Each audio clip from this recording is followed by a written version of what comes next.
Hi guys. Hi. Ako nga pala si Jefferson Sukupan.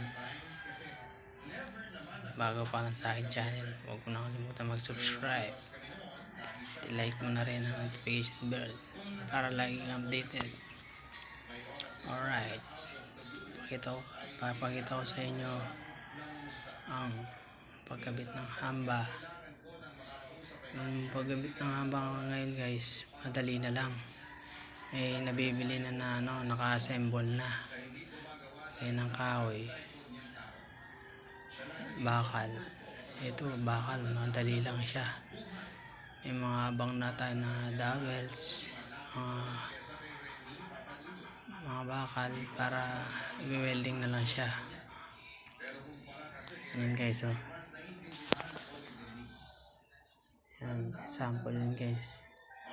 Main door yan guys. Iba-iba yung sukat ng main door 80, 7 feet.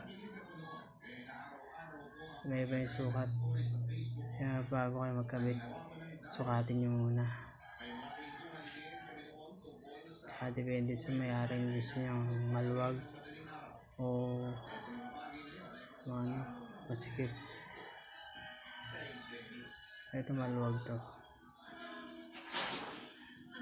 Tsaka gamit nga pala dito sa pagkakabit, kailangan may welding machine ka. Kung bakal yung hamba mo, may welding machine ka. Kaya hulog. Kung wala ka namang hulog, pwede yung level bar. Guys, yan. Medyo malabo yan, ano siya, nakalevel siya. Malabo guys pantay naman siya, level. Ayan o, nakalevel.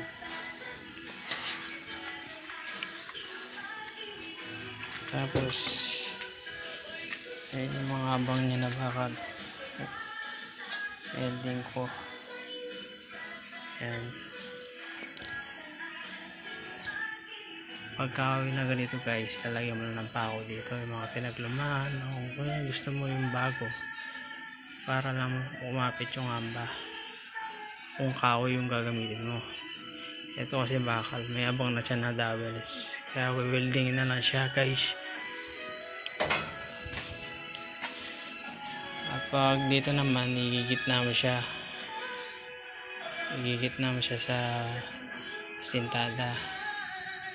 Tapos may gap siya na 4 yata to o 3. Basta mag-allowance ka para pag ginano siya dito, nilapat siya, pantay lang siya, hindi siya bukol-bukol. Yun guys. Tsaka nga pala, mag-adjust kayo. Ayan, kasi ito tatambakan pa yan, lagyan pa ng tiles, guys. Pero kung may tiles na siya, hindi ka na mag-adjust, kasi mag-adjust pa lalagay pa ng halo tsaka tiles. Ito, hamba rin to guys, hamba rin yung lalagay dyan. Ayan, ay pang gagawin dito guys.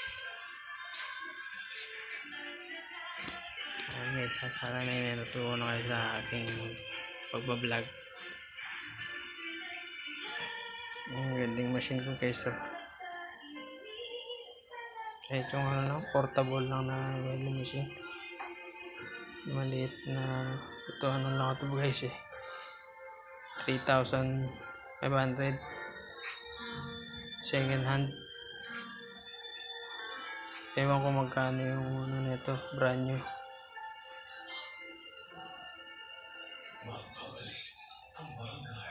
So guys, yan, palitada na lang yan. Ayan guys, nakagitna siya. may awang siya. Kapag ito may nosing siya, mga silya na lang dito. Doon pantay sa labas, pantay.